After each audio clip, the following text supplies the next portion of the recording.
Desastres aéreos no NetGeo. Dezembro de 1988, Lockerbie, Escócia. Faltam poucos dias para o Natal.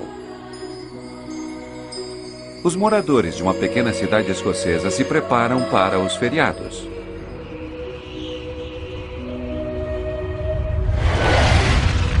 Mas o perigo se aproxima rapidamente.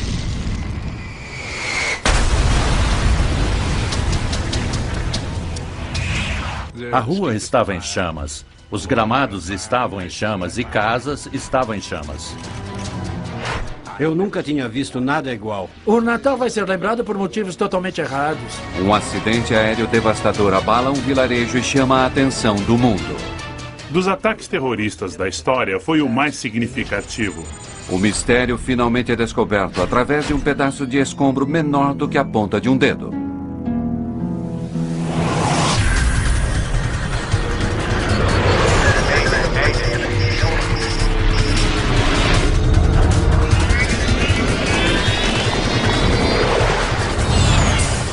Mayday, desastres aéreos. Esta é uma história real, baseada em relatórios oficiais e relatos de testemunhas. Tragédia em Lockerbie.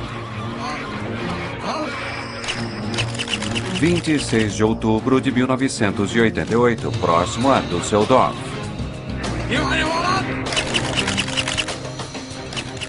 Há semanas, a polícia alemã vem seguindo um grupo de suspeitos terroristas ao redor da antiga cidade de Nós. Hoje, os policiais irão entrar em ação.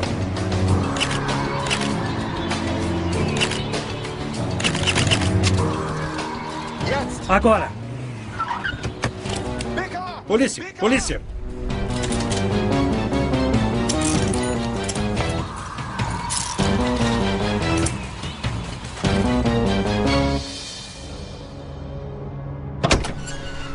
No porta-malas do carro dos suspeitos, a polícia encontra algo singular. Não toque nisso.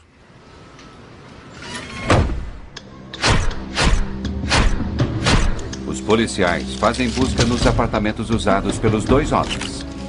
Eles encontram vários passaportes em branco e um pequeno arsenal de armas.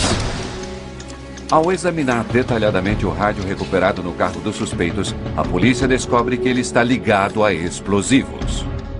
Aqueles dispositivos usavam uma combinação de dispositivos barométricos, improvisados e um timer de curto período.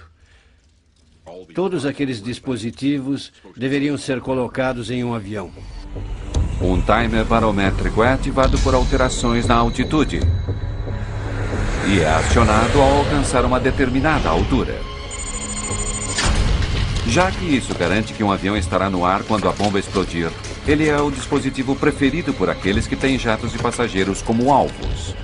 Os dois homens presos na Alemanha trabalham para uma organização terrorista bastante conhecida, a Frente Popular para a Libertação da Palestina. Hafez Dal-Kalmoni está embarcando armas para a Síria e para o Líbano. Marwan Krishat é um conhecido fabricante de bombas, responsável por derrubar pelo menos um avião de passageiros. Faltam apenas alguns meses para a movimentada estação de viagens de Natal. Com os dois homens presos, a polícia alemã deu à aviação comercial um pouco mais de segurança. 21 de dezembro de 1988. 2 meses depois, o voo 103 da Pan Am está indo de Londres para Nova York. O jato acaba de decolar do aeroporto Heathrow. Há 259 pessoas a bordo.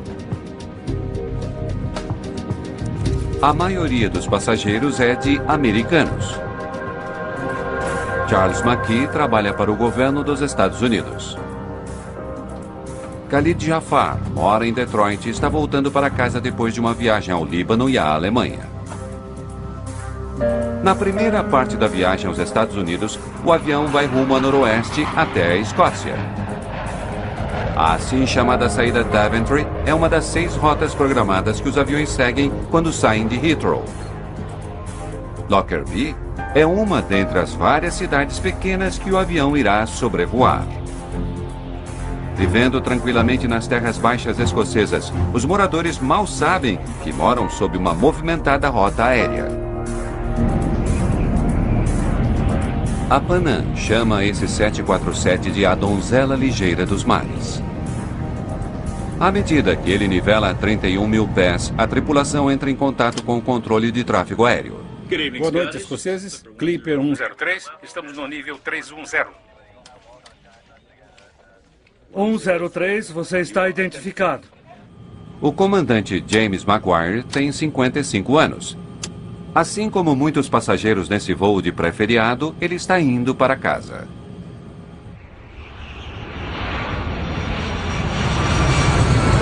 Oito quilômetros abaixo, os habitantes de Lockerbie se preparam para o Natal. Michael Gordon está conversando com um amigo quando um estranho estrondo se faz sentir em sua casa. Ei, espere um minuto. Há alguma coisa estranha do lado de fora. O tempo aquela noite estava um pouco turbulento. E havia um vento relativamente forte a oeste, e eu podia ouvi-lo batendo na janela à minha frente. Da minha janela eu consigo ver Lockerbie porque minha casa fica na colina. E eu ouvi esse barulho encobrindo o barulho do vento. E o barulho parecia o de uma tempestade e ficou cada vez mais alto. Eu consegui ouvir o barulho e então ele chegou a um ponto em que parecia ser o barulho de um caça. E naquela época, muitos aviões militares passavam por aquela área. Mas eu vi objetos escuros, coisas escuras caindo do céu. Contra as luzes de Lockerbie, eu conseguia ver esses objetos negros caindo. E então, da minha direita, bem alto à minha direita, eu consegui ver um objeto negro, longo e fino, com fogo na parte superior se aproximando e abrindo caminho em direção a Lockerbie.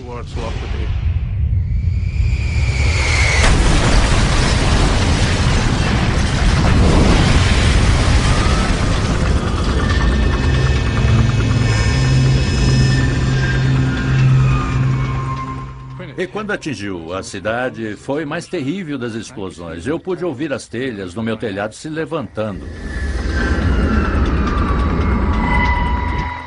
Alô? Alô? Com a explosão, as linhas telefônicas ficaram inoperantes.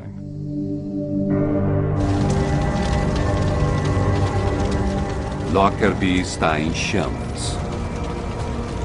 Labaredas enormes chegam até o céu da noite. Michael Gordon corre para o bairro mais atingido.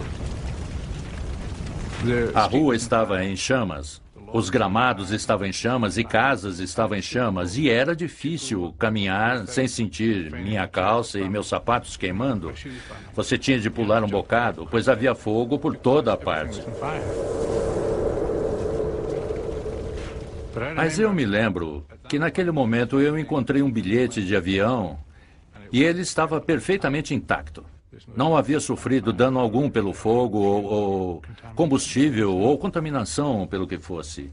E o bilhete de avião dizia de Heathrow, Londres, para JFK. De alguma forma, o voo 103 da Pan Am havia caído sobre Lockerbie, na Escócia. Voltaremos a seguir com Desastres Aéreos, no Nat Geo.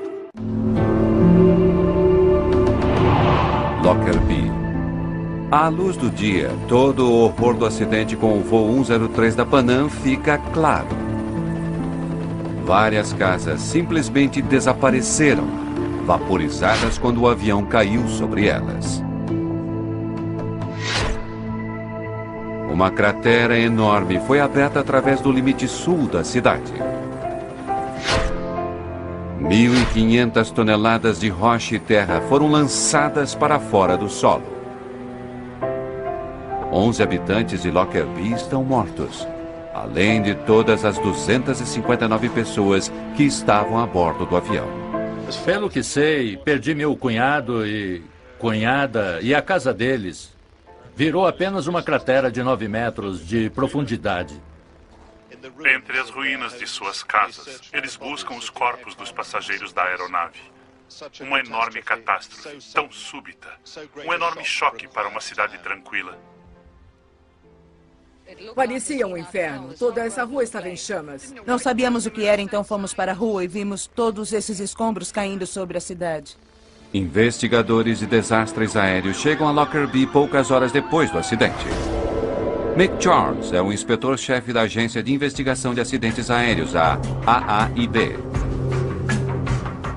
Um dos primeiros lugares para onde fomos foi o local da cratera, que ainda tinha o cheiro bastante forte de combustível de aviação e espalhados por todo o redor havia escombros e, em alguns casos, tecido humano também.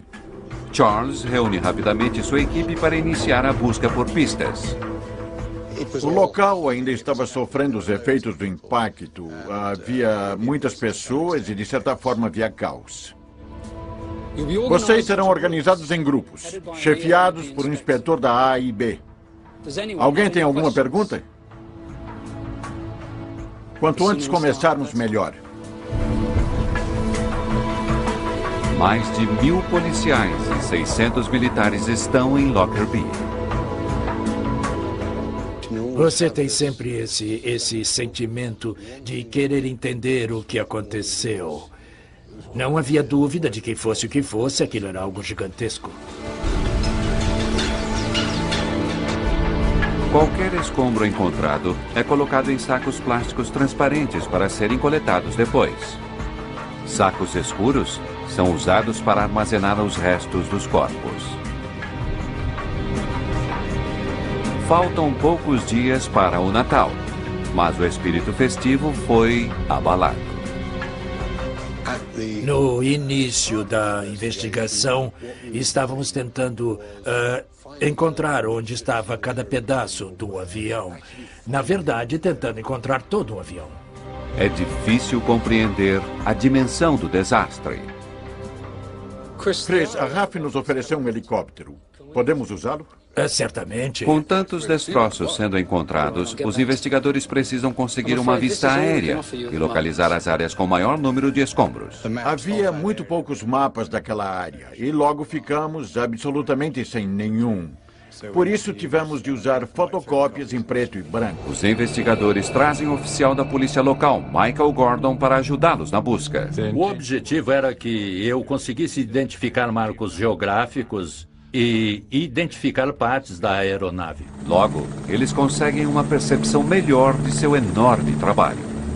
Do helicóptero, pudemos ver que os destroços formavam um cone a partir de Lockerbie, e essa forma de cone ficava mais larga à medida que se afastava de Lockerbie. Essencialmente, eu procurei estabelecer algum padrão nos destroços que basicamente pudesse me ajudar a orientar os investigadores que estavam em terra. Eles ficam chocados com o que descobrem. Há pedaços do avião espalhados por uma área maior do que toda a Londres. Mais de 2.000 quilômetros quadrados. Logo fica claro que o voo 103 da Pan Am começou a se desintegrar muito antes de atingir o solo. Em geral, o que se vê é um local de acidente bem delimitado. E em Lockerbie não havia nada disso porque, inicialmente, a polícia já havia identificado meia dúzia de locais distintos. Um 747 é feito de mais de 6 milhões de partes. Entre os destroços do jato, os investigadores precisam descobrir o pedaço que irá lhes dizer o que aconteceu. A cabine do piloto é prova sinistra de que o voo 103 da Pan Am se desintegrou em pleno ar. Separada do restante do avião, ela está a 4 quilômetros a leste da cidade. Quando eu verifiquei a cabine, olhei para o teto e vi que as janelas estavam intactas. A parte do nariz havia sido aberta, mas era como se ela tivesse sido cortada logo depois da cabine. E era possível dar a volta e olhar para dentro da cabine pela parte de trás. Dentro da cabine, os investigadores observam a posição de várias chaves e controles. Eles verificam que o piloto automático está acionado e que as máscaras de oxigênio continuam em seus lugares. Esse é um procedimento padrão que faríamos em qualquer investigação desse tipo. O resultado final foi que não havia absolutamente nada de anormal na cabine. Estava tudo de acordo com um voo de cruzeiro. Logo, os investigadores descobrem por que os danos a Lockerbie foram tão devastadores. O principal destroço que caiu sobre a cidade foi a asa, que compreende as asas esquerda e direita completas com uma estrutura no meio. Os investigadores calculam que o avião estava carregado com 90 mil quilos de combustível.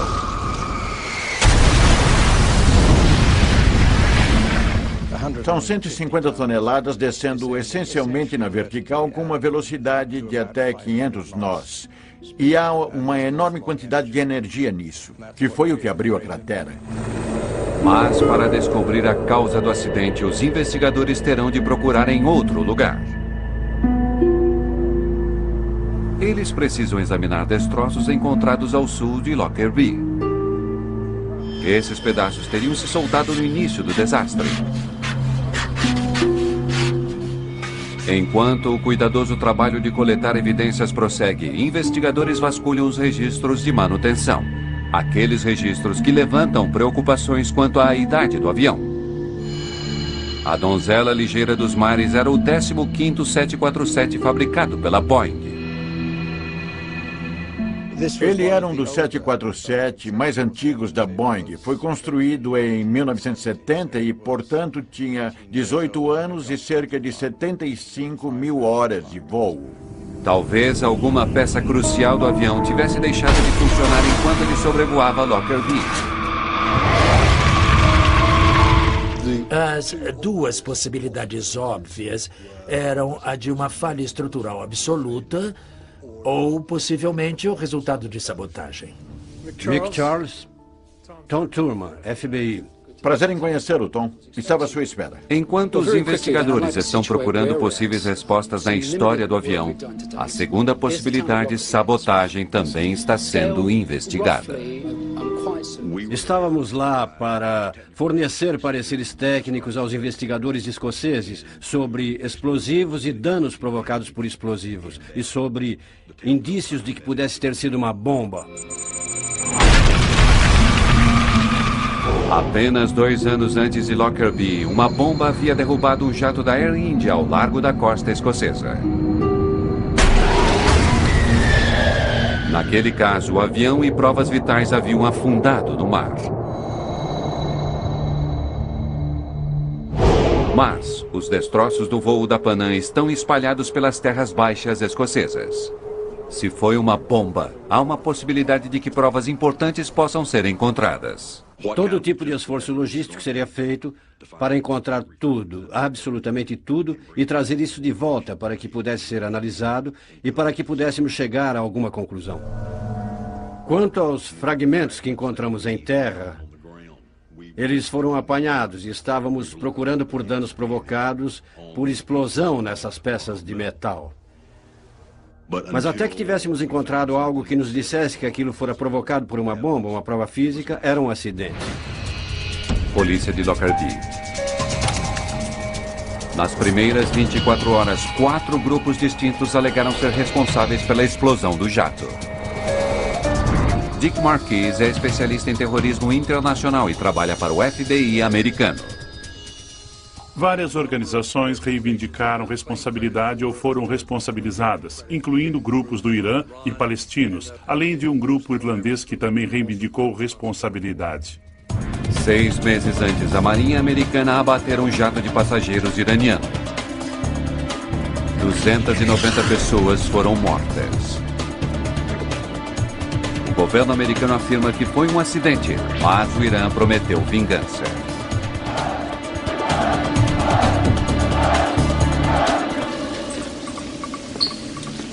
Outras ameaças haviam sido feitas nas semanas que antecederam ao acidente. A embaixada americana em Helsinki recebeu um aviso anônimo de que uma bomba logo seria colocada em um avião da Pan Am partindo de Frankfurt. As autoridades acabaram não levando a ameaça em conta mas um comunicado foi posto em embaixadas americanas. Muitos dos passageiros que embarcaram no voo 103 haviam vindo de Frankfurt num voo de conexão. Fizeram um ótimo trabalho. E então, na véspera de Natal, apenas 3 dias depois do acidente com o avião, a investigação dá uma enorme virada. Está claro o que temos que fazer? Ótimo. Tom, posso falar com você? Claro.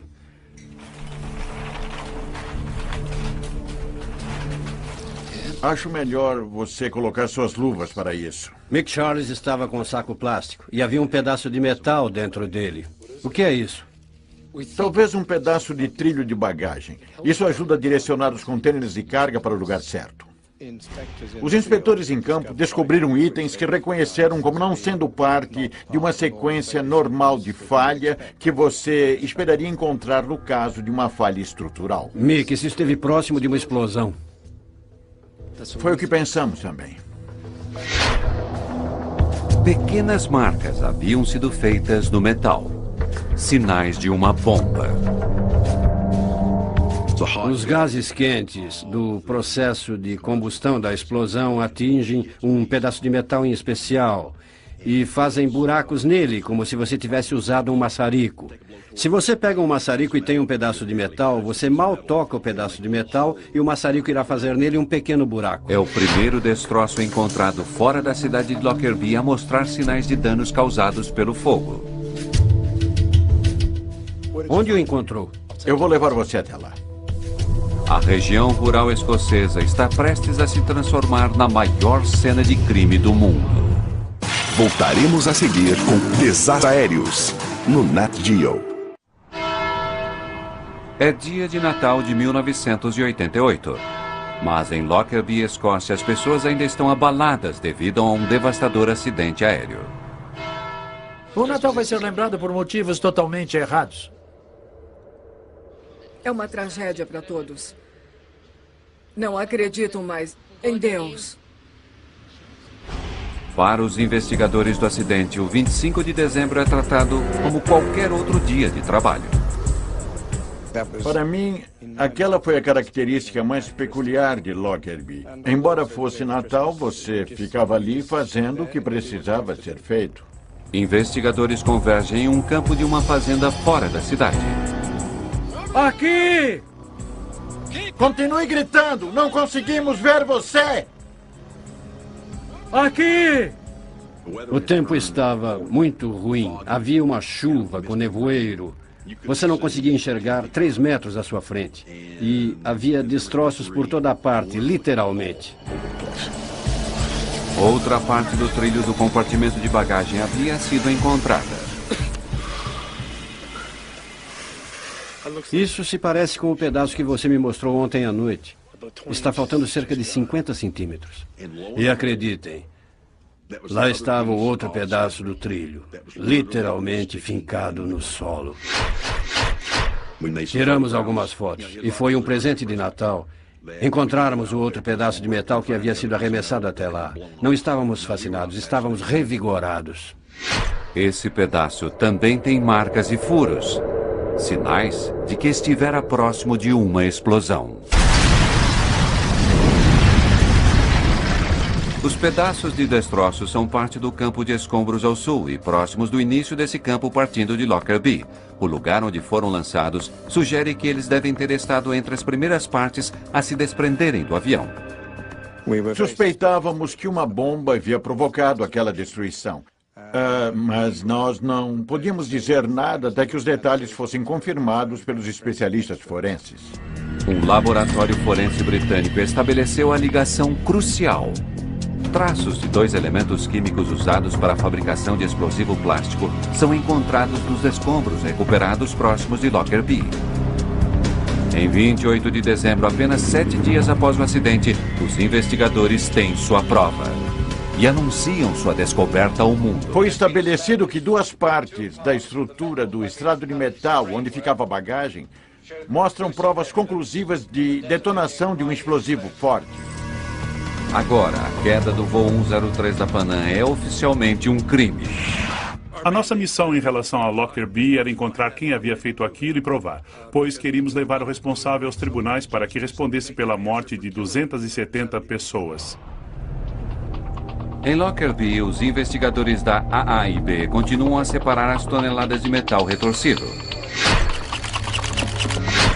Creio que, em teoria, podíamos ter simplesmente parado. Mas pensamos, sabemos que é uma bomba, temos todos os destroços em terra, é uma oportunidade ideal para recuperarmos tudo e entendermos o que ocorreu. Sabíamos que era uma bomba pequena, mas não compreendíamos o processo explosivo. Os investigadores estão especialmente interessados no casco do avião. Eles levam parte dele para um hangar militar nas proximidades da cidade. Somente pessoal autorizado. Era um galpão de 5 acres e era comprido o suficiente para conseguirmos colocar toda a fuselagem aberta como uma concha, usando a linha central na base da aeronave como uma espécie de linha mestra. A fuselagem de um avião é fixada a uma série de estruturas, e cada estrutura é numerada com base na distância em que ela está da parte da frente do avião. Antes de dispormos os destroços de forma bidimensional, traçamos linhas no chão e fixamos fitas para que tivéssemos um quadro de forma que esse quadro refletisse a geometria do avião. Eles começam a remontar o avião como um enorme quebra-cabeça. Grande parte da estrutura tem características e formas que lhe permitem dizer imediatamente: isso se parece com uma estrutura de porta. Muitas das coisas têm números de peças únicos que podem ajudá-lo a identificar partes pequenas que você acharia impossível identificar. À medida que o trabalho prossegue, são encontradas mais partes do avião com sinais de danos por explosão. Certo, a localização é 817-204. Ao reunirem as partes que estão próximas da frente do avião, os investigadores fazem uma descoberta assustadora. Foi aqui que a bomba começou a destruir o avião. Ficou claro que havia uma área do avião em que os danos foram realmente diferentes daqueles no restante da aeronave. A fuselagem nessa parte não está avariada, mas explodiu e ficou em pedaços. A estrutura da fuselagem na área da explosão estava escurecida e coberta de fuligem. As rachaduras foram muito rápidas e denteadas, diferentes de rachaduras normais do revestimento. Na estrutura de número 700, que está bem por aqui... Agora os investigadores não apenas sabem que foi uma bomba, mas também sabem onde ela explodiu através da fuselagem do avião, bem do lado de fora do compartimento de carga dianteiro. Peter Claydon é o responsável pelo reagrupamento dos contêineres de carga que estavam bem atrás da área que explodiu. Meu objetivo era identificar o container de bagagem onde estava o dispositivo. Tínhamos talvez 20 contêineres de bagagem de estrutura semelhante. Portanto, era como ter 20 quebra-cabeças todos misturados. Os investigadores se concentram nos contêineres de carga encontrados no campo de escombros ao sul, destroços que foram lançados logo depois da explosão.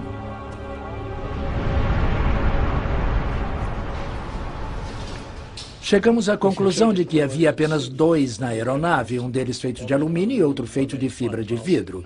E eles ficavam um ao lado do outro na aeronave e eram os 2 únicos que mostravam provas de que um dispositivo explosivo improvisado havia explodido ali. O container de metal AVE 4041 desperta interesse especial. Ele estava bem atrás da estrutura de número 700, onde os danos provocados pela explosão foram mais sérios. Os danos provocados ao container de metal foram bastante graves. E creio que podemos dizer que os danos ao container próximo dele, o de fibra de vidro, foram danos colaterais. Os investigadores criam uma estrutura simples e prendem as partes do container de carga verdadeiro a ela.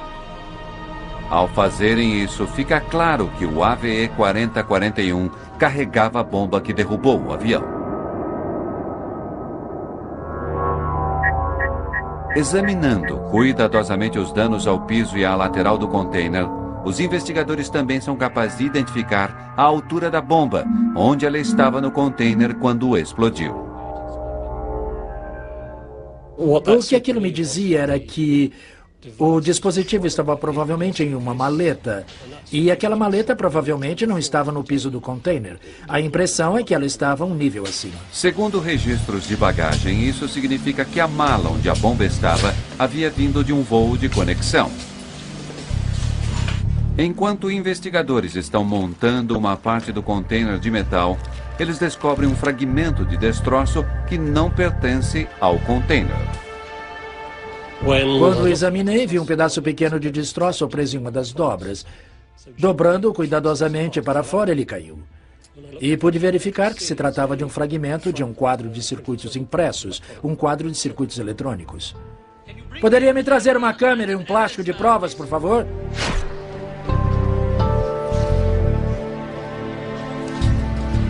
Vamos levar para o laboratório. Eu não sabia se era uma bomba parte do avião. Para mim, aquilo poderia ser do barbeador de alguém. Finalmente, especialistas forenses na Grã-Bretanha determinam que o quadro de circuito era parte de uma determinada marca de rádio. Notícias acerca da descoberta chegam a Washington. E chegam até Tom Thurman, que havia voltado ao seu escritório ali. E vejam, o rádio havia sido identificado como um Toshiba SL-16 e, ironicamente, o nome na lateral daquele rádio, assim como o nome de uma marca, eu acho, era Rádio Bombit. O rádio tocador de fita cassete havia ocultado a bomba. Ele é muito semelhante ao que havia sido recuperado pela polícia alemã ao descobrirem a célula terrorista palestina 2 meses antes do acidente. Teria a polícia alemã, de alguma forma, deixado passar alguma coisa?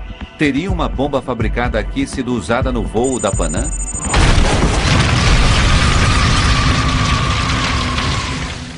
Quando houve o acidente, um dos primeiros suspeitos foi certamente a célula PFL-PGC na Alemanha. O serviço secreto nos dissera que provavelmente aquela PFL-PGC era a responsável. 49 passageiros que embarcaram no voo da Panam começaram sua viagem na cidade alemã de Frankfurt.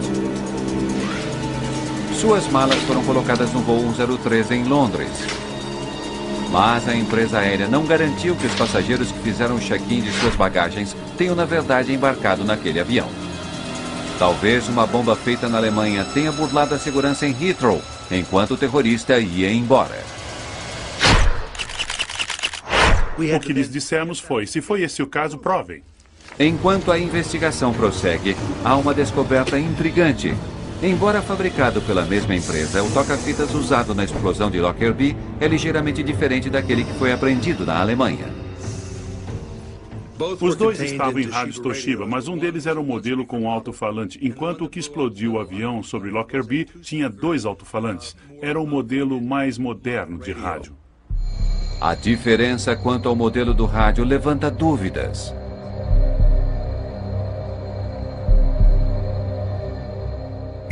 Talvez os terroristas na Alemanha não fossem os responsáveis. Você pode ver a maneira como um dispositivo é montado e dizer: ei, eu sei quem montou isso porque já vi isso antes. E é assim que esse sujeito que monta bombas faz.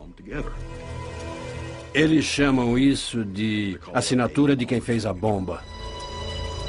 A polícia precisa de mais pistas para descobrir quem montou a bomba. Talvez a maleta em que ela estava possa oferecer tais pistas. Estudando pequenos pedaços de destroços, especialistas forenses britânicos descobrem que a maleta era uma Samsonite 4000 de laterais rígidas. A Samsonite fez apenas uns poucos milhares dessas maletas e vendeu todas elas no Oriente Médio. Vários pedaços de roupas também foram identificados como muito próximos da explosão, provavelmente na maleta que ocultava a bomba. A maior parte dessas roupas foi feita por um único fabricante e vendida apenas na minúscula ilha de Malta.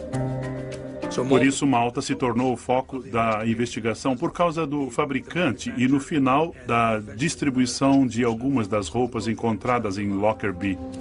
Os investigadores encontram a loja em Malta, onde as roupas haviam sido compradas. O proprietário lhes dá uma outra pista. A principal coisa que ele nos disse foi que a pessoa tinha um sotaque líbio, uma coisa sobre a qual ainda não tínhamos provas e que ligava a Líbia ao atentado. Isso ocorrera apenas 2 semanas antes do ataque ao voo da Panam. Em 1988, a Líbia estava abalada devido a uma série de confrontos com as Forças Armadas Americanas. Sanções econômicas haviam sido impostas. O país estava isolado e seu líder, Muammar Gaddafi, era agressivamente anti-americano. Talvez a bomba no voo da Panam fosse um ataque da Líbia contra os Estados Unidos. Investigando registros de bagagem do voo da Panam, a polícia descobre uma bagagem que havia sido enviada de Malta para Frankfurt aquele dia. A mala número B8849 havia sido enviada através do aeroporto Heathrow, na Grã-Bretanha.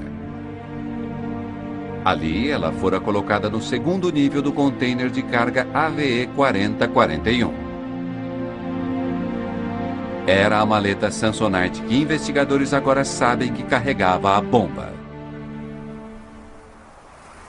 Mais de 1 ano depois do acidente, uma nova descoberta em Lockerbie ajuda a simplificar a confusa série de pistas. Especialistas forenses descobrem um outro quadro de circuito entre as roupas que haviam vindo de Malta.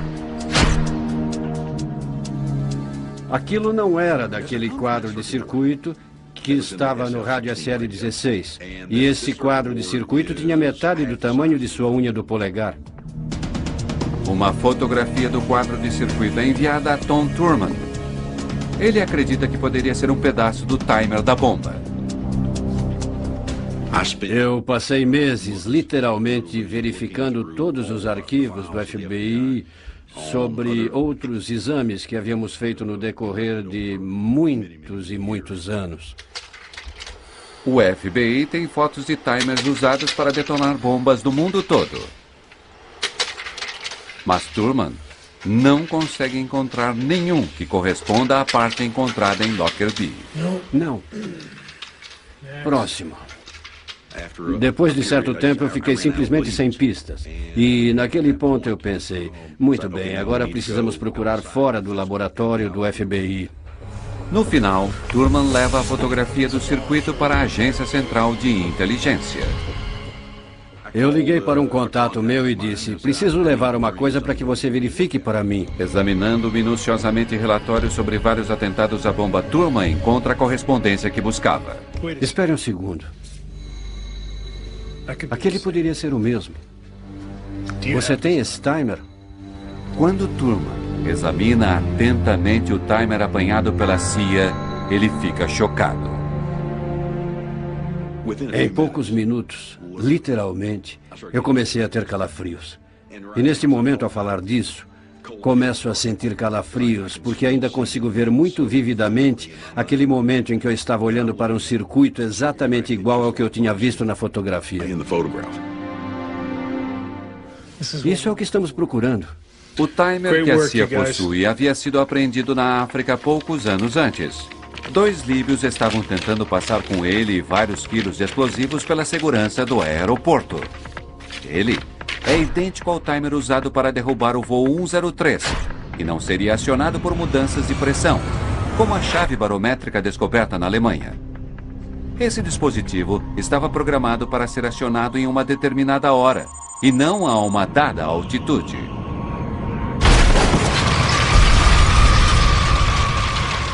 Esse é o timer. Esse é um timer de atraso longo que derrubou o avião. Enquanto a investigação criminal torna-se mais sombria, a investigação do acidente está se tornando cada vez mais clara. No final, a investigação passa da Escócia para Farnborough, na Inglaterra. Famosa por sua indústria aeronáutica, é lá que fica a AAIB. Vários meses após a queda do voo 103 da Panam, os investigadores iniciam um enorme empreendimento.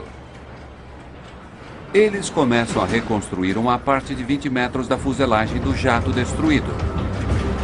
Eles esperam que isso possa lhes dar informações que sua reconstrução bidimensional não pôde lhes dar.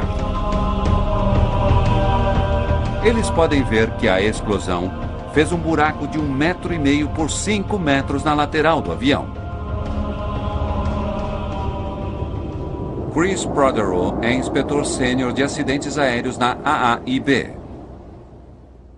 O que era bastante difícil de compreender era o fato de que essa área de dano direto era, na verdade, insignificante em relação ao tamanho da aeronave como um todo. E era muito difícil entender como essa pequena avaria havia resultado em uma destruição tão completa da aeronave. A bomba que derrubou o avião tinha menos de meio quilo de explosivo. No entanto, seu poder de destruição foi enorme.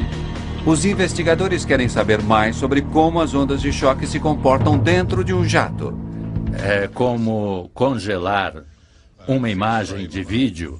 Se você consegue captar aquele ponto em que a coisa está sendo destruída, isso lhe diz muito sobre a maneira como a destruição está ocorrendo. Eles descobrem que a onda de choque inicial não foi a única coisa a avariar o avião. Uma grande seção do teto da aeronave havia sido empurrada para cima com tamanha força que os rebites que prendiam a estrutura do avião estouraram. Ela não foi destruída, mas foi estourada por uma onda de choque. As outras características que a reconstrução em 3D nos permitiu identificar foram áreas de danos de pressão remota na parte superior e outras áreas onde choque explosivo havia sido canalizado através dos espaços internos do avião. A parte interna de um jato age como uma câmara de ressonância, levando as ondas de choque da bomba a repercutirem dentro do avião. Elas ganham força até que encontram um local fraco na fuselagem e então estouram através dele. O trabalho em Farnborough é prova convincente de como até uma bomba pequena pode ser destrutiva. E o quanto é crucial que as pessoas responsáveis por ela sejam encontradas. Voltaremos a seguir com Desastres Aéreos. Quase 2 anos depois do desastre em Lockerbie, a trilha de provas criminosas leva os investigadores a Zurique. O rastro de provas liga o timer que detonou a bomba a uma empresa suíça chamada Mebo. Um dos proprietários da empresa admite tê-lo fabricado. O timer fora dado ao governo líbio. Um total de 20 deles tinham sido fabricados e todos entregues às autoridades líbias. No início da investigação, o foco fora dirigido ao grupo terrorista palestino na Alemanha. Agora, há cada vez mais provas de que eles não tinham nada a ver com a queda do voo 103. Havia um grande número de suspeitos e foi somente quando continuamos a reunir provas e elas foram se acumulando que chegamos à Líbia. Investigadores criminais haviam estabelecido uma ligação do timer que detonara a bomba com a Líbia. Eles sabem que um líbio comprou as roupas que estavam na maleta. E eles sabem que a Líbia tem uma história recente de confronto militar com os Estados Unidos. Agora, tudo o que eles precisam é descobrir quem estava com a bomba. Em 1999, isso finalmente acontece. Na época do desastre, Abdel al-Megrahi trabalhava para o serviço secreto do governo líbio. Ele é preso e acusado. Ele era um funcionário líbio de alto escalão. Ele certamente podia ter acesso ao que quisesse. A nossa investigação determinou que Megrahi também tinha uma empresa de fachada na Mebo. Ele havia estado lá muitas vezes, certamente se conheciam. Quando você começa a ver todas as conexões e essas coisas simplesmente começam a se encaixar, fica mais fácil aceitar as nossas provas. Em 2001, juízes escoceses o sentenciam à prisão perpétua pelo assassinato de 270 pessoas. 2 anos depois, o governo da Líbia assume oficialmente a responsabilidade pelo atentado e paga 2 bilhões e 700 milhões de dólares às famílias das vítimas.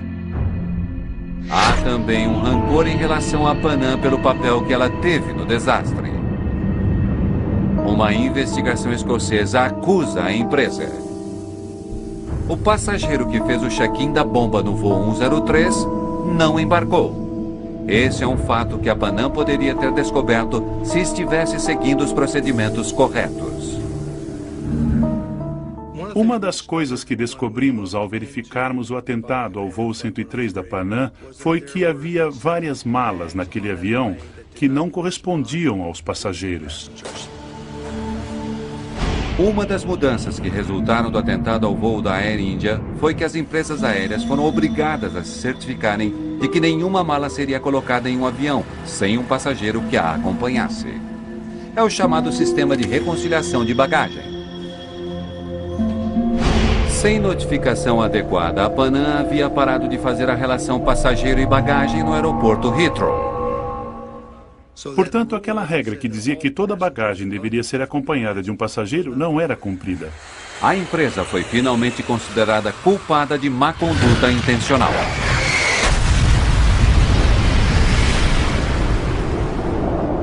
Depois do acidente e da decisão judicial, a Panam declarou falência.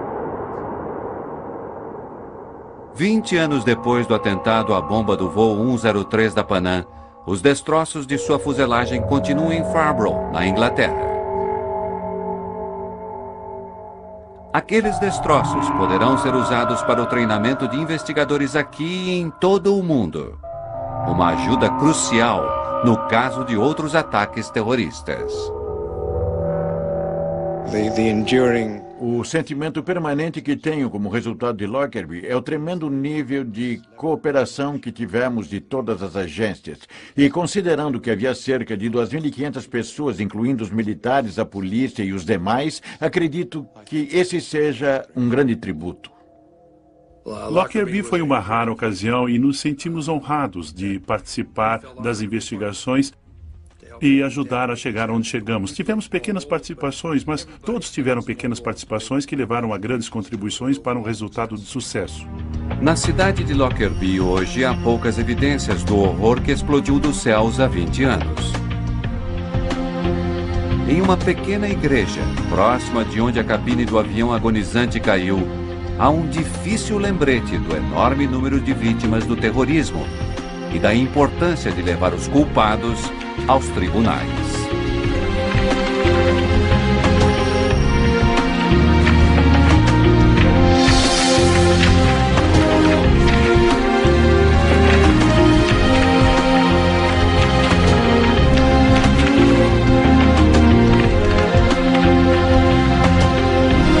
Versão brasileira Centauro.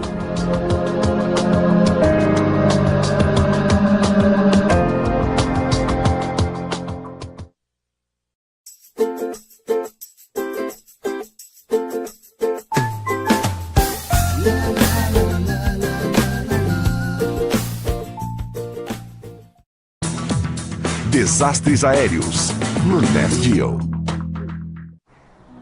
Dezembro de 1988, Lockerbie, Escócia. Faltam poucos dias para o Natal. Os moradores de uma pequena cidade escocesa se preparam para os feriados.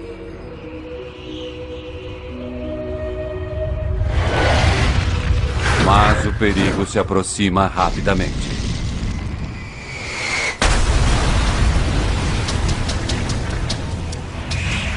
A rua estava em chamas, os gramados estavam em chamas e casas estavam em chamas. Eu nunca tinha visto nada igual. O Natal vai ser lembrado por motivos totalmente errados. Um acidente aéreo devastador abala um vilarejo e chama a atenção do mundo. Dos ataques terroristas da história, foi o mais significativo. O mistério finalmente é descoberto através de um pedaço de escombro menor do que a ponta de um dedo.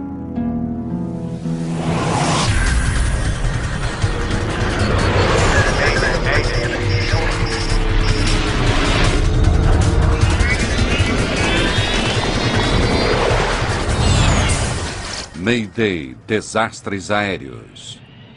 Esta é uma história real, baseada em relatórios oficiais e relatos de testemunhas. Tragédia em Lockerbie. 26 de outubro de 1988, próximo a Düsseldorf. Há semanas, a polícia alemã vem seguindo um grupo de suspeitos terroristas ao redor da antiga cidade de Nós. Hoje, os policiais irão entrar em ação.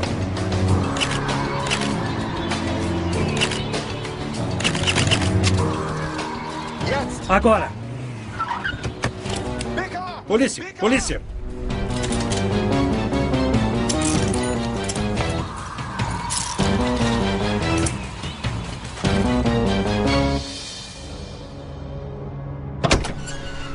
No porta-malas do carro dos suspeitos, a polícia encontra algo singular. Não toque nisso.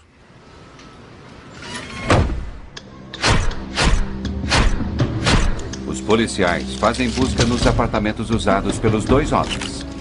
Eles encontram vários passaportes em branco e um pequeno arsenal de armas. Ao examinar detalhadamente o rádio recuperado no carro dos suspeitos, a polícia descobre que ele está ligado a explosivos. Aqueles dispositivos usavam uma combinação de dispositivos barométricos, improvisados e um timer de curto período. Todos aqueles dispositivos deveriam ser colocados em um avião. Um timer barométrico é ativado por alterações na altitude e é acionado ao alcançar uma determinada altura.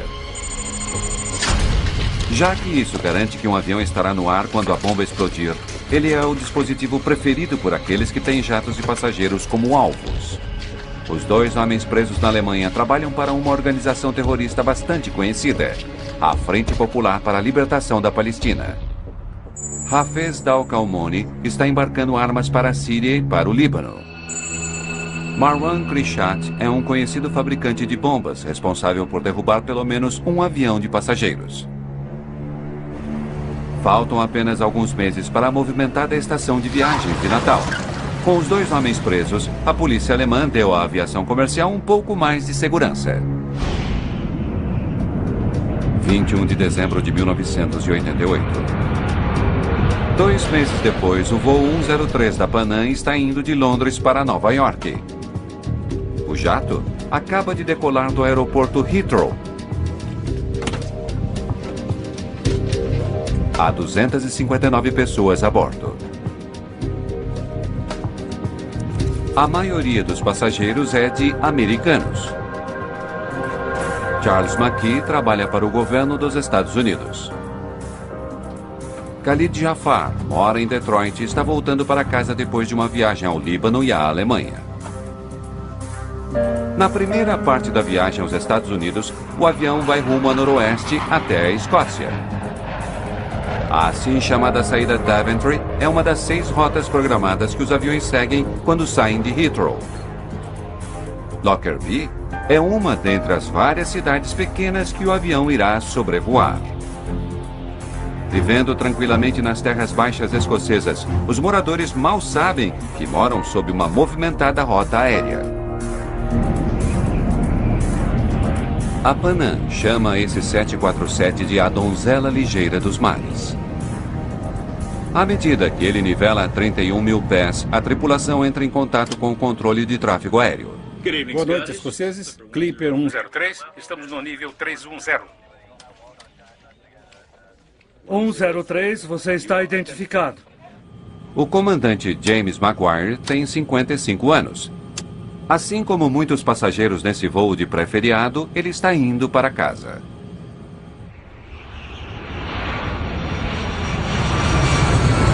Oito quilômetros abaixo, os habitantes de Lockerbie se preparam para o Natal. Michael Gordon está conversando com um amigo quando um estranho estrondo se faz sentir em sua casa. Ei, espere um minuto. Há alguma coisa estranha do lado de fora. O tempo aquela noite estava um pouco turbulento. E havia um vento relativamente forte a oeste, e eu podia ouvi-lo batendo na janela à minha frente. Da minha janela eu consigo ver Lockerbie porque minha casa fica na colina. E eu ouvi esse barulho encobrindo o barulho do vento. E o barulho parecia o de uma tempestade e ficou cada vez mais alto. Eu consegui ouvir o barulho e então ele chegou a um ponto em que parecia ser o barulho de um caça. E naquela época, muitos aviões militares passavam por aquela área. Mas eu vi objetos escuros, coisas escuras caindo do céu. contra as luzes de Lockerbie, eu conseguia ver esses objetos negros caindo. E então, da minha direita, bem alto à minha direita, eu consegui ver um objeto negro, longo e fino, com fogo na parte superior se aproximando e abrindo caminho em direção a Lockerbie.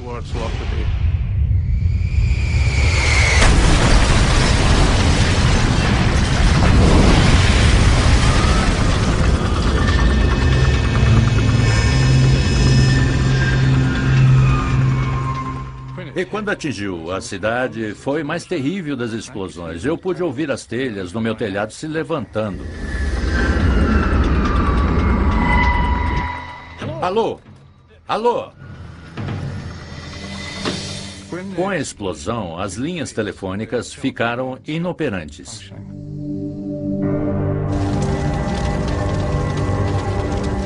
Lockerbie está em chamas. Labaredas enormes chegam até o céu da noite. Michael Gordon corre para o bairro mais atingido. A rua estava em chamas, os gramados estavam em chamas e casas estavam em chamas. E era difícil caminhar sem sentir minha calça e meus sapatos queimando. Você tinha de pular um bocado, pois havia fogo por toda a parte. Mas eu me lembro que naquele momento eu encontrei um bilhete de avião e ele estava perfeitamente intacto. Não havia sofrido dano algum pelo fogo ou combustível ou contaminação pelo que fosse. E o bilhete de avião dizia de Heathrow, Londres, para JFK. De alguma forma, o voo 103 da Pan Am havia caído sobre Lockerbie, na Escócia. Voltaremos a seguir com Desastres Aéreos, no Nat Geo. Lockerbie. À luz do dia, todo o horror do acidente com o voo 103 da Pan Am fica claro. Várias casas simplesmente desapareceram, vaporizadas quando o avião caiu sobre elas. Uma cratera enorme foi aberta através do limite sul da cidade. 1.500 toneladas de rocha e terra foram lançadas para fora do solo. 11 habitantes de Lockerbie estão mortos, além de todas as 259 pessoas que estavam a bordo do avião. Pelo que sei, perdi meu cunhado e cunhada e a casa deles. Virou apenas uma cratera de 9 metros de profundidade. Entre as ruínas de suas casas, eles buscam os corpos dos passageiros da aeronave. Uma enorme catástrofe, tão súbita. Um enorme choque para uma cidade tranquila. Parecia um inferno. Toda essa rua estava em chamas. Não sabíamos o que era, então fomos para a rua e vimos todos esses escombros caindo sobre a cidade. Investigadores de desastres aéreos chegam a Lockerbie poucas horas depois do acidente. Mick Charles é o inspetor-chefe da Agência de Investigação de Acidentes Aéreos, a AAIB.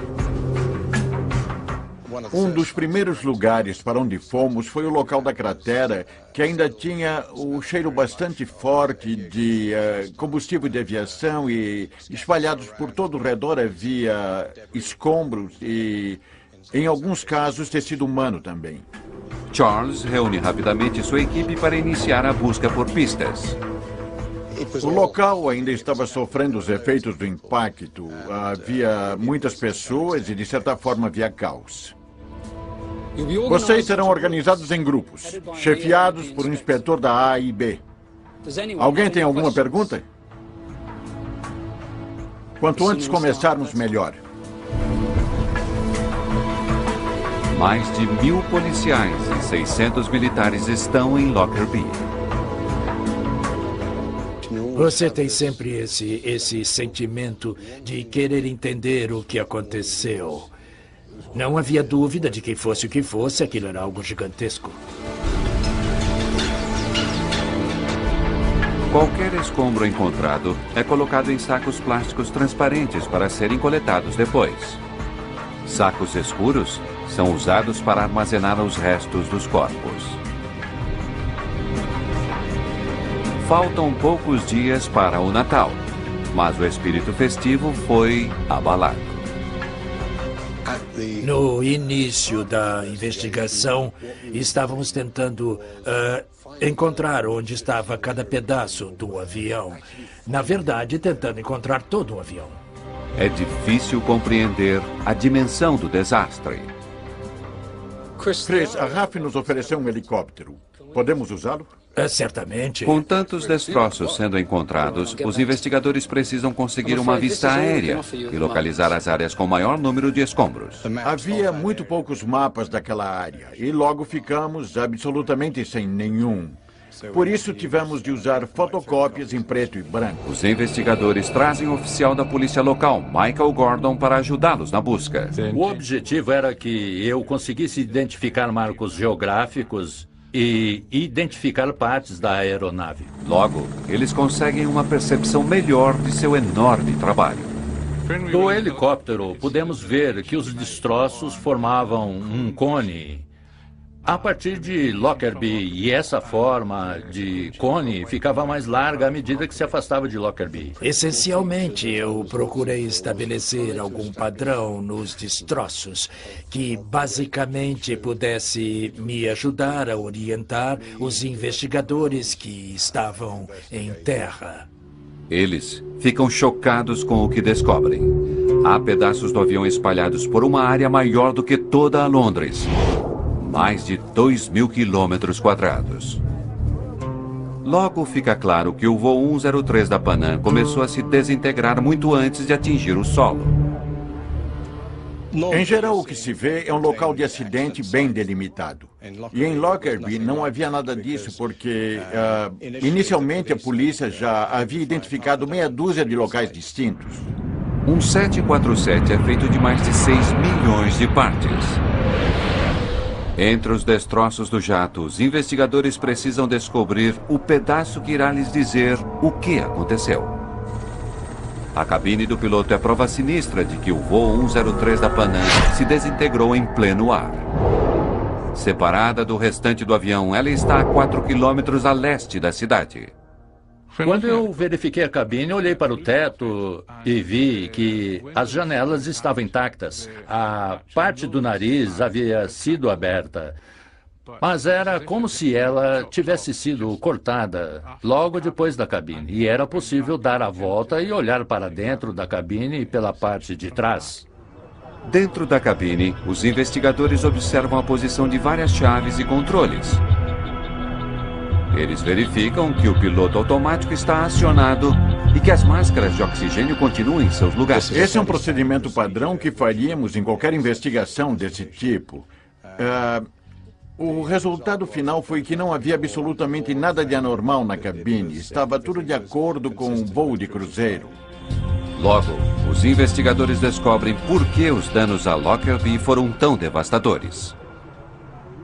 O principal destroço que caiu sobre a cidade foi a asa, que compreende as asas esquerda e direita completas com uma estrutura no meio. Os investigadores calculam que o avião estava carregado com um pedaço de metal que havia sido arremessado até lá. Não estávamos fascinados, estávamos revigorados. Esse pedaço também tem marcas e furos, sinais de que estivera próximo de uma explosão. Os pedaços de destroços são parte do campo de escombros ao sul e próximos do início desse campo partindo de Lockerbie. O lugar onde foram lançados sugere que eles devem ter estado entre as primeiras partes a se desprenderem do avião. Suspeitávamos que uma bomba havia provocado aquela destruição. Mas nós não podíamos dizer nada até que os detalhes fossem confirmados pelos especialistas forenses. Um laboratório forense britânico estabeleceu a ligação crucial. Traços de 2 elementos químicos usados para a fabricação de explosivo plástico são encontrados nos escombros recuperados próximos de Lockerbie. Em 28 de dezembro, apenas 7 dias após o acidente, os investigadores têm sua prova e anunciam sua descoberta ao mundo. Foi estabelecido que 2 partes da estrutura do estrado de metal onde ficava a bagagem mostram provas conclusivas de detonação de um explosivo forte. Agora, a queda do voo 103 da Panam é oficialmente um crime. A nossa missão em relação a Lockerbie era encontrar quem havia feito aquilo e provar, pois queríamos levar o responsável aos tribunais para que respondesse pela morte de 270 pessoas. Em Lockerbie, os investigadores da AAIB continuam a separar as toneladas de metal retorcido. Creio que, em teoria, podíamos ter simplesmente parado. Mas pensamos, sabemos que é uma bomba, temos todos os destroços em terra, é uma oportunidade ideal para recuperarmos tudo e entendermos o que ocorreu. Sabíamos que era uma bomba pequena, mas não compreendíamos o processo explosivo. Os investigadores estão especialmente interessados no casco do avião. Eles levam parte dele para um hangar militar nas proximidades da cidade. Somente pessoal autorizado.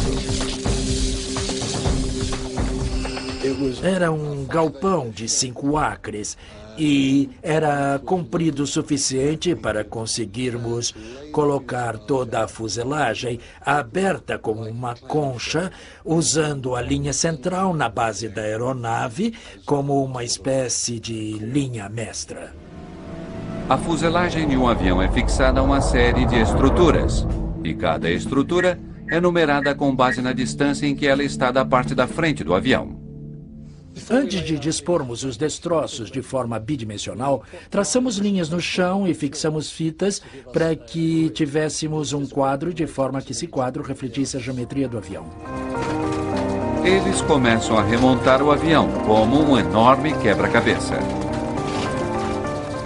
Grande parte da estrutura tem características e formas que lhe permitem dizer imediatamente: isso se parece com uma estrutura de porta. Muitas das coisas têm números de peças únicos que podem ajudá-lo a identificar partes pequenas que você acharia impossível identificar.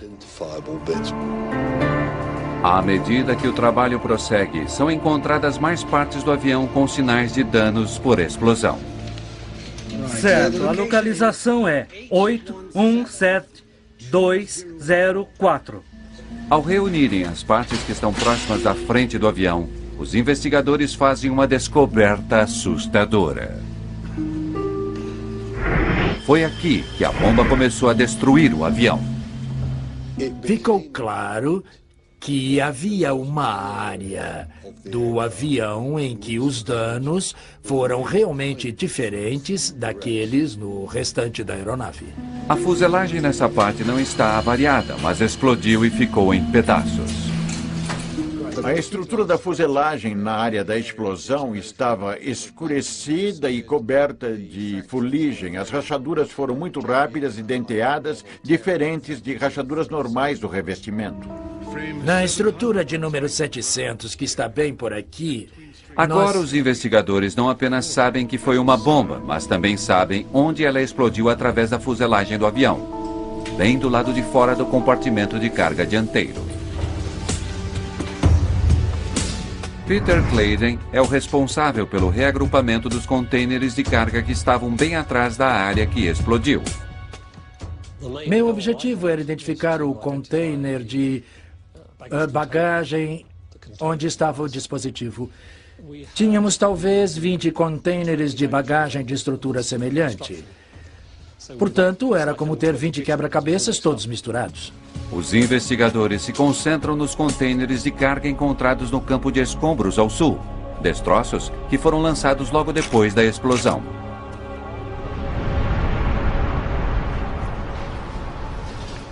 Chegamos à conclusão de que havia apenas 2 na aeronave, um deles feito de alumínio e outro feito de fibra de vidro. E eles ficavam um ao lado do outro na aeronave e eram os 2 únicos que mostravam provas de que um dispositivo explosivo improvisado havia explodido ali. O container de metal AV4041 desperta interesse especial. Ele estava bem atrás da estrutura de número 700, onde os danos provocados pela explosão foram mais sérios. Os danos provocados ao container de metal foram bastante graves. E creio que podemos dizer que os danos ao container próximo dele, o de fibra de vidro, foram danos colaterais. Os investigadores criam uma estrutura simples e prendem as partes do container de carga verdadeiro a ela. Ao fazerem isso, fica claro que o AVE 4041 carregava a bomba que derrubou o avião.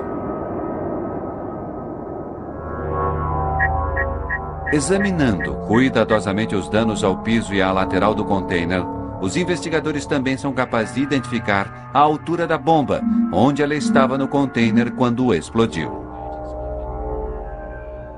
O que aquilo me dizia era que o dispositivo estava provavelmente em uma maleta, e aquela maleta provavelmente não estava no piso do container.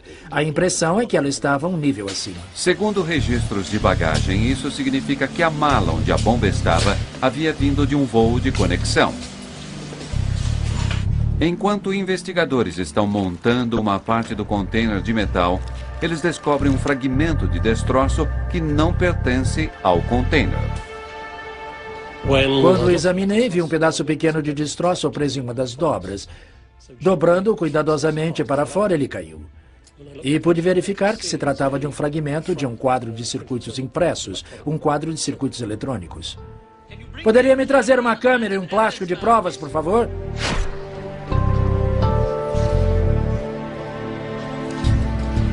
Vamos levar para o laboratório. Eu não sabia se era uma bomba parte do avião. Para mim, aquilo poderia ser do barbeador de alguém. Finalmente, especialistas forenses na Grã-Bretanha determinam que o quadro de circuito era parte de uma determinada marca de rádio. 90 mil quilos de combustível.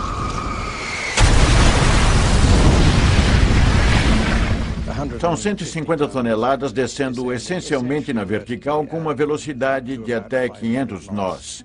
E há uma enorme quantidade de energia nisso, que foi o que abriu a cratera. Mas para descobrir a causa do acidente, os investigadores terão de procurar em outro lugar. Eles precisam examinar destroços encontrados ao sul de Lockerbie. Esses pedaços teriam se soltado no início do desastre. Enquanto o cuidadoso trabalho de coletar evidências prossegue, investigadores vasculham os registros de manutenção. Aqueles registros que levantam preocupações quanto à idade do avião. A Donzela Ligeira dos Mares era o 15º 747 fabricado pela Boeing. Ele era um dos 747 mais antigos da Boeing. Foi construído em 1970 e, portanto, tinha 18 anos e cerca de 75 mil horas de voo. Talvez alguma peça crucial do avião tivesse deixado de funcionar enquanto ele sobrevoava Lockerbie. As duas possibilidades óbvias eram a de uma falha estrutural absoluta ou, possivelmente, o resultado de sabotagem. Mick Charles, Tom Turma, FBI. Prazer em conhecê-lo, Tom. Estava à sua espera. Enquanto os investigadores estão procurando possíveis respostas na história do avião, a segunda possibilidade, sabotagem, também está sendo investigada. Estávamos lá para fornecer pareceres técnicos aos investigadores escoceses sobre explosivos e danos provocados por explosivos e sobre indícios de que pudesse ter sido uma bomba. Apenas 2 anos antes de Lockerbie, uma bomba havia derrubado um jato da Air India ao largo da costa escocesa. Naquele caso, o avião e provas vitais haviam afundado no mar. Mas os destroços do voo da Panam estão espalhados pelas terras baixas escocesas. Se foi uma bomba, há uma possibilidade de que provas importantes possam ser encontradas. Todo tipo de esforço logístico seria feito para encontrar tudo, absolutamente tudo, e trazer isso de volta para que pudesse ser analisado e para que pudéssemos chegar a alguma conclusão. Quanto aos fragmentos que encontramos em terra, eles foram apanhados e estávamos procurando por danos provocados por explosão nessas peças de metal. Mas até que tivéssemos encontrado algo que nos dissesse que aquilo fora provocado por uma bomba, uma prova física, era um acidente. Polícia de Lockerbie. Nas primeiras 24 horas, 4 grupos distintos alegaram ser responsáveis pela explosão do jato. Dick Marquis é especialista em terrorismo internacional e trabalha para o FBI americano. Várias organizações reivindicaram responsabilidade ou foram responsabilizadas, incluindo grupos do Irã e palestinos, além de um grupo irlandês que também reivindicou responsabilidade. 6 meses antes, a Marinha Americana abateu um jato de passageiros iraniano. 290 pessoas foram mortas. O governo americano afirma que foi um acidente, mas o Irã prometeu vingança.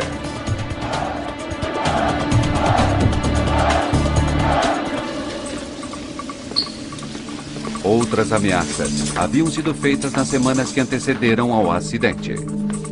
A embaixada americana em Helsinki recebeu um aviso anônimo de que uma bomba logo seria colocada em um avião da Panam partindo de Frankfurt. As autoridades acabaram não levando a ameaça em conta, mas um comunicado foi posto em embaixadas americanas. Muitos dos passageiros que embarcaram no voo 103 haviam vindo de Frankfurt num voo de conexão. Fizeram um ótimo trabalho. Então, na véspera de Natal, apenas 3 dias depois do acidente com o avião, a investigação dá uma enorme virada. Está claro o que temos que fazer? Ótimo. Tom, posso falar com você? Claro.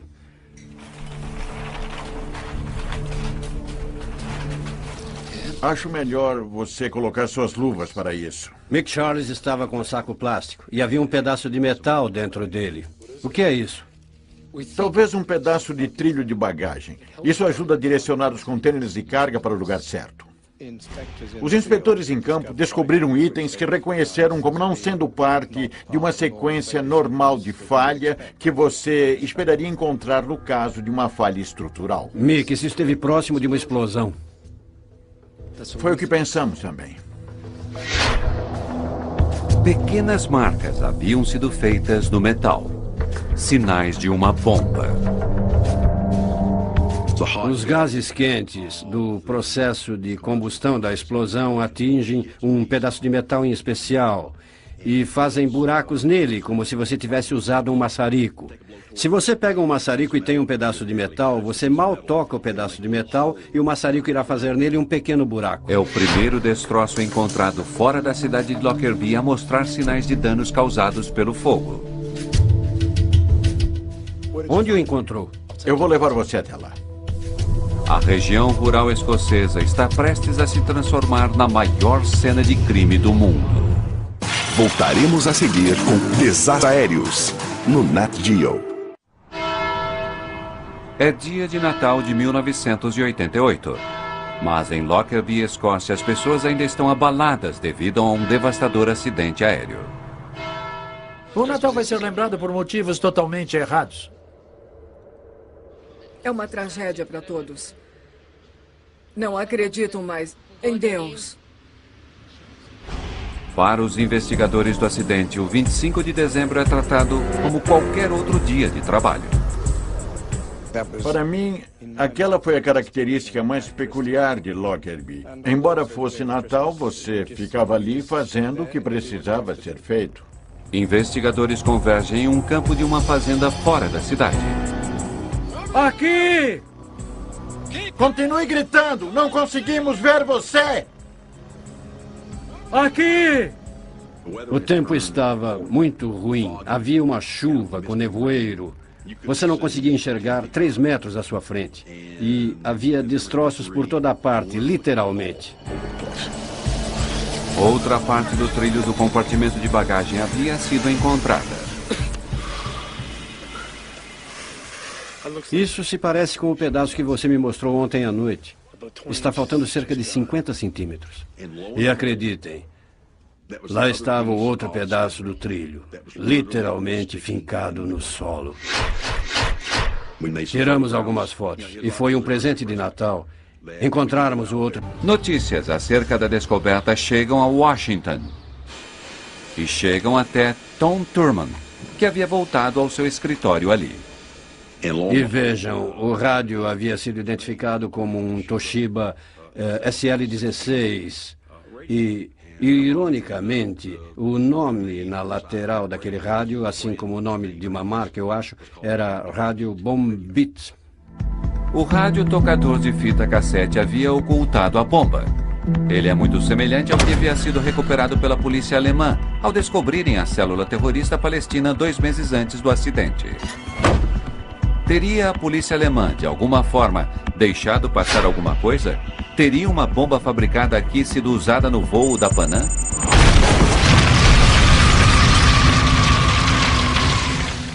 Quando houve o acidente, um dos primeiros suspeitos foi certamente a célula PFL-PGC na Alemanha. O serviço secreto nos dissera que provavelmente aquela PFL-PGC era a responsável. 49 passageiros que embarcaram no voo da Panam começaram sua viagem na cidade alemã de Frankfurt. Suas malas foram colocadas no voo 103 em Londres. Mas a empresa aérea não garantiu que os passageiros que fizeram o check-in de suas bagagens tenham, na verdade, embarcado naquele avião. Talvez uma bomba feita na Alemanha tenha burlado a segurança em Heathrow, enquanto o terrorista ia embora. O que lhes dissemos foi, se foi esse o caso, provem. Enquanto a investigação prossegue, há uma descoberta intrigante. Embora fabricado pela mesma empresa, o toca-fitas usado na explosão de Lockerbie é ligeiramente diferente daquele que foi apreendido na Alemanha. Os dois estavam em rádios Toshiba, mas um deles era um modelo com alto-falante, enquanto o que explodiu o avião sobre Lockerbie tinha 2 alto-falantes. Era o modelo mais moderno de rádio. A diferença quanto ao modelo do rádio levanta dúvidas.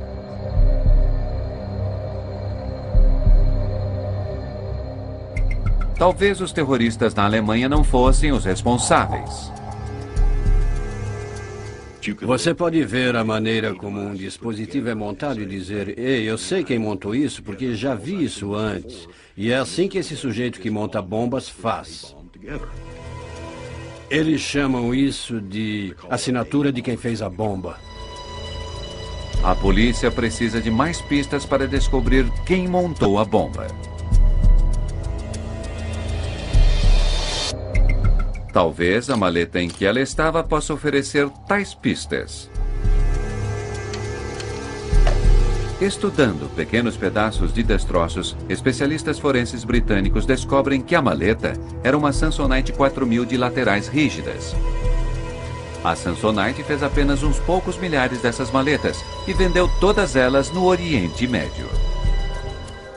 Vários pedaços de roupas também foram identificados como muito próximos da explosão, provavelmente na maleta que ocultava a bomba.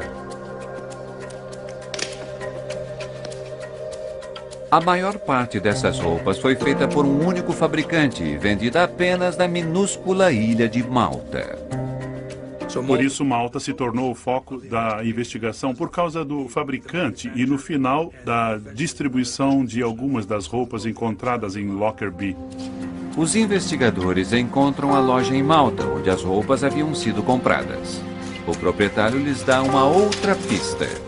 A principal coisa que ele nos disse foi que a pessoa tinha um sotaque líbio, uma coisa sobre a qual ainda não tínhamos provas e que ligava a Líbia ao atentado. Isso ocorrera apenas 2 semanas antes do ataque ao voo da Panam. Em 1988, a Líbia estava abalada devido a uma série de confrontos com as Forças Armadas Americanas. Sanções econômicas haviam sido impostas. O país estava isolado e seu líder, Muammar Gaddafi, era agressivamente anti-americano. Talvez a bomba no voo da Panam fosse um ataque da Líbia contra os Estados Unidos. Investigando registros de bagagem do voo da Panam, a polícia descobre uma bagagem que havia sido enviada de Malta para Frankfurt aquele dia. A mala número B8849 havia sido enviada através do aeroporto Heathrow, na Grã-Bretanha. Ali, ela fora colocada no segundo nível do container de carga AVE 4041. Era a maleta Samsonite que investigadores agora sabem que carregava a bomba. Mais de 1 ano depois do acidente, uma nova descoberta em Lockerbie ajuda a simplificar a confusa série de pistas. Especialistas forenses descobrem um outro quadro de circuito entre as roupas que haviam vindo de Malta. Aquilo não era daquele quadro de circuito que estava no rádio SL-16. E esse quadro de circuito tinha metade do tamanho de sua unha do polegar. Uma fotografia do quadro de circuito é enviada a Tom Thurman. Ele acredita que poderia ser um pedaço do timer da bomba.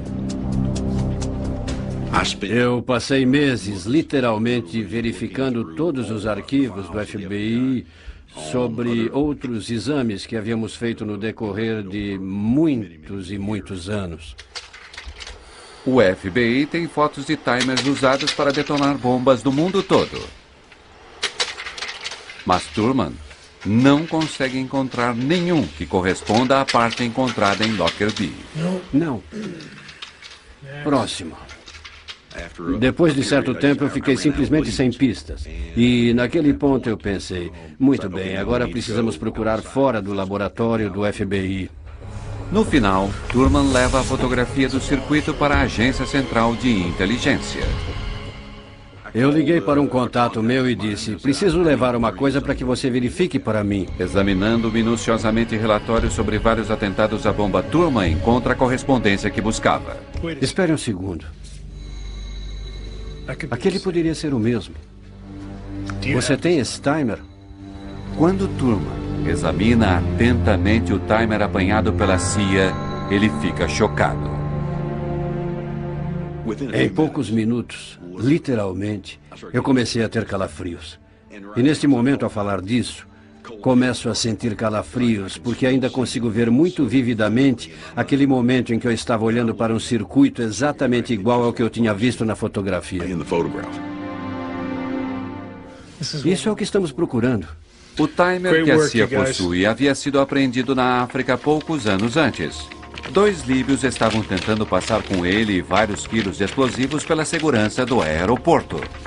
Ele é idêntico ao timer usado para derrubar o voo 103 e não seria acionado por mudanças de pressão, como a chave barométrica descoberta na Alemanha. Esse dispositivo estava programado para ser acionado em uma determinada hora e não a uma dada altitude.